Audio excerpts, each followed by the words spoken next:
जम्मू कश्मीर के बारामूला में आतंकियों ने मस्जिद में की गोलीबारी। आतंकियों ने नमाज के दौरान रिटायर्ड एसएसपी मोहम्मद शफी को गोली मारकर उनकी हत्या कर दी। बिहार के सीवान में एआईएमआईएम नेता की बदमाशों ने गोली मारकर की हत्या। फास्ट फूड की दुकान पर खड़े रहने के दौरान बदमाशों ने दिया वारदात को अंजाम। उत्तर भारतीयों को लेकर डीएमके नेता दयानिधि के बिगड़े बोल। कहा, बिहार और यूपी के जो लोग केवल सीखते हैं हिंदी, वो तमिलनाडु में साफ करते हैं टॉयलेट। दयानिधि के बयान पर गिरिराज सिंह ने विपक्षी गठबंधन से पूछे सवाल। कहा, क्या अपने सहयोगी के राय से सहमत है लालू और नीतीश? उत्तर भारतीयों पर दयानिधि के बयान को जितिन प्रसाद ने बताई ओछी टिप्पणी। कहा, इंडिया अलायंस में शामिल होने के लिए भारत तोड़ने की बात करना है जरूरी। आज ग्रेटर नोएडा दौरे पर सीएम योगी आदित्यनाथ गौतम बुद्ध विश्वविद्यालय में दीक्षांत समारोह में होंगे शामिल। अयोध्या में 3 दिन आम लोगों को श्री राम के दर्शन पर लगी रोक। Special DG law and order. कहा, 20 से 22 जनवरी तक नहीं कर सकेंगे पूजा।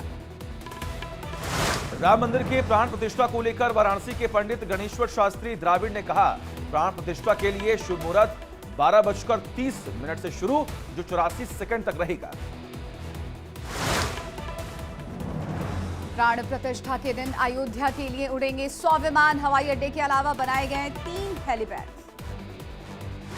लखनऊ से अयोध्या के लिए चलेंगी 50 स्पेशल बसें, जिसके बाद इस रूट पर हो जाएंगी कुल 150 बसें। रामनगरी से राम जी के ससुराल तक चलेगी ट्रेन। अयोध्या से मिथिला के बीच चलाई जाएगी स्पेशल ट्रेन। अयोध्या में होगा 2121 कुंडीय श्रीराम महायज्ञ। 65 एकड़ जमीन पर बन रही यज्ञशाला 10 फरवरी से होगी शुरुआत। सूरत में लेजर आर्ट कंपनी ने बनाई अयोध्या के राम मंदिर की लकड़ी की प्रतिकृतियां। 500 टुकड़ों का इस्तेमाल करके राम मंदिर की प्रतिकृति तैयार की गई। अयोध्या में सरयू घाट पर भव्य आरती का आयोजन। भारी संख्या में श्रद्धालु रहे मौजूद। ताजमहल को भी मात देगी अयोध्या मस्जिद की खूबसूरती। मस्जिद में दुनिया की सबसे बड़ी कुरान होगी मौजूद। मक्का की इमाम करेंगे मस्जिद की नमाज। गृहमंत्री अमित शाह का पश्चिम बंगाल दौरा। आज कोलकाता में लोकसभा चुनाव की तैयारियों को लेकर बैठक करेंगे। गीता जयंती के मौके पर आज कोलकाता में 1 लाख लोग करेंगे गीता पाठ। पीएम मोदी के मुख्य अतिथि के रूप में शामिल होने का कार्यक्रम हुआ रद्द। आज गुजरात दौरे पर गृह मंत्री अमित शाह कई कार्यक्रमों में शामिल होंगे। शाह गुजरात साहित्य महोत्सव का करेंगे उद्घाटन। राष्ट्रीय पदाधिकारी बैठक में पीएम मोदी ने 2024 में 51% वोट शेयर का रखा टारगेट। नए मतदाताओं को जोड़ने के लिए पूरे देश में अभियान चलाएगी भारतीय जनता पार्टी। दिल्ली में बीजेपी की हुई राष्ट्रीय पदाधिकारी बैठक को लेकर अमित शाह ने किया ट्वीट। शाह ने 2024 के लोकसभा चुनाव में जीत का किया दावा। लोकसभा चुनाव में राम मंदिर को बड़ा मुद्दा बनाएगी बीजेपी। 1 जनवरी से पूरे देश में चलाएगी अभियान। 10 करोड़ लोगों तक पहुंचने का लक्ष्य। उपराष्ट्रपति जगदीप धनखड़ ने की पीएम मोदी की तारीफ। कहा, 3 दशकों के संघर्ष के बाद पीएम मोदी ने सर्वसम्मति से नारी शक्ति अधिनियम को कराया पारित। राज्यसभा के सभापति जगदीप धनखड़ ने खड़गे को लिखा पत्र। सांसदों के निलंबन पर बातचीत के लिए दिया मीटिंग का सुझाव। सीमा पार आतंकवाद को लेकर विदेश मंत्री एस जयशंकर का बयान। आतंकवाद हमारी आजादी के समय ही शुरू। कटक में केंद्रीय मंत्री धर्मेंद्र प्रधान का बयान। कहा, मोदी के कार्यकाल में योग को अंतर्राष्ट्रीय स्तर पर ले जाया गया। मध्य प्रदेश में कानून व्यवस्था को लेकर सीएम मोहन यादव का बड़ा एक्शन। अतिरिक्त पुलिस महानिदेशक स्तर के अधिकारियों को बनाया गया संभाग का प्रभारी अधिकारी। राजस्थान के सीएम भजनलाल शर्मा के पिता किशन स्वरूप शर्मा की बिगड़ी तबीयत। जयपुर के एसएमएस अस्पताल में कराया गया भर्ती।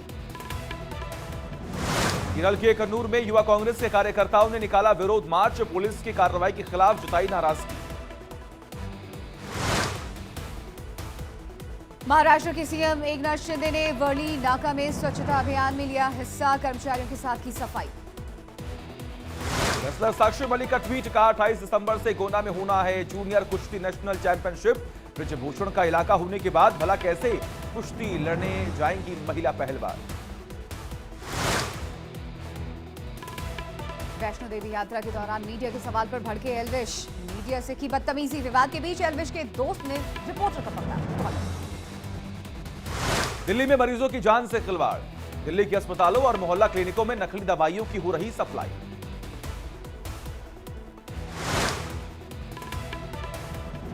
आज और 31 दिसंबर की रात 11 बजे तक उत्तर प्रदेश में खुली रहेंगी शराब की दुकानें। एक्साइज विभाग ने दी जानकारी।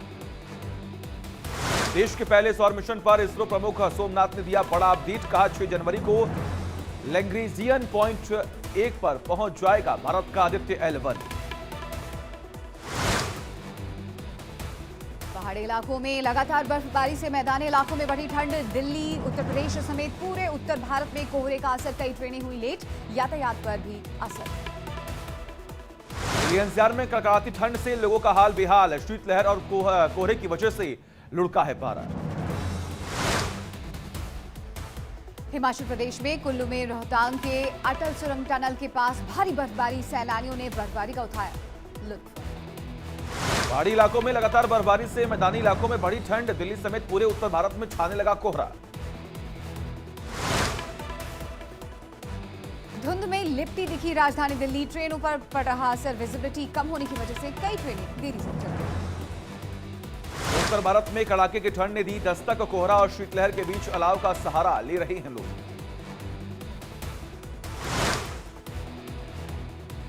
वाराणसी में शीतलहर और कोहरे की वजह से कांपे लोग। मौसम विभाग ने तापमान के और गिरने की जारी अलर्ट। मेरठ में ठंड के साथ बड़ा कोहरा। घने कोहरे की वजह से रफ्तार पर लगा ब्रेक। रेंगती नजर आई गाड़ी।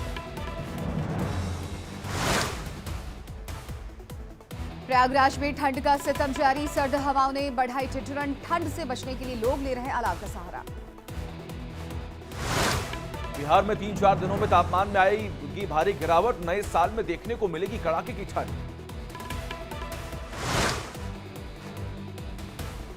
तमिलनाडु के तिरुनेलवेली में मणिमुथर बांध से छोड़ा गया पानी। बांध से 1000 क्यूबिक फीट से ज्यादा पानी छोड़ा गया। भारत में कोरोना ने बढ़ाई चिंता। पिछले 24 घंटे में 772 नए मामले आए सामने। एक्टिव मरीजों की संख्या बढ़कर हुई 3420।